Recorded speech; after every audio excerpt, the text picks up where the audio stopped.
আয় হায় হায় হায়, চুলার মধ্যে পানি ঢেলে দিলেন ভাই। চুলার ভিতর পানি ঢেলে দিছি। ওই যে চিন্তা করতেছেন ভাঙিয়া যাবে, ফাইটা যাবে, না ভাই, এটা হচ্ছে আজব এক চুলা। কোন কোম্পানি? এসকেবি ব্র্যান্ডের। আরে ভাই, চুলার মধ্যে দেখেন পানি বলক পড়তেছে, চুলার ভিতরে পানি ব্লক মরতেছে, মানে কিছুই হবে না, কিছুই হবে না ভাই। ওরে ভাই রে ভাই, দেখেন ব্র্যান্ডটা কি ভাই? এসকেবি। এসকেবি ব্র্যান্ডের। এই দেখেন এসকেবি ব্র্যান্ডের কিন্তু চুলা কিন্তু বাংলাদেশের বাজারে কিন্তু চলে আসছে, ভাঙা ফাটার দিন শেষ ভাই। শুধু এসকেবির চুলা আসে নাই, তাহলে এসকেবি নন স্টিকের কড়াই দেখেন দেখেন দেখেন দেখেন। ওরে ভাই, এদিকে ইন্ডাকশন করা, একদম ইন্ডাকশন ইনফ্রারেড সব চুলে রান্না করতে পারবেন।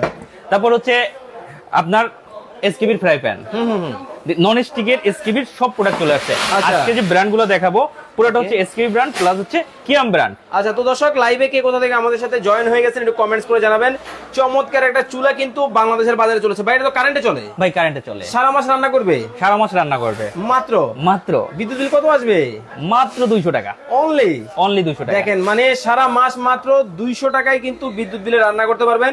চমৎকার একটা চুলা কিন্তু বাংলাদেশের বাজারে কিন্তু চলে আসছে ভাই। এটা কি এসকেবি ব্র্যান্ডের হবে? ভাই এসকেবি ব্র্যান্ডের। আচ্ছা, কিন্তু ভাই কারেন্টের চুলায় নাকি দেরি হয় রান্না করতে? কি বলেন ভাই? এই চুলায় আপনি দেখবেন এনার্জি সেভ তো আছেই। আচ্ছা আচ্ছা, এনার্জি সেভ হচ্ছে 80%। 80%। দেখা যায় ইন্ডাকশন চুলায় যদি রান্না করতে লাগে 20 মিনিট, এই চুলায় রান্না করতে লাগবে 10 মিনিট, মাত্র 10 মিনিট। তারপরে সব ধরনের হাঁড়ি পাতিল এই চুলায় ব্যবহার করতে পারবে।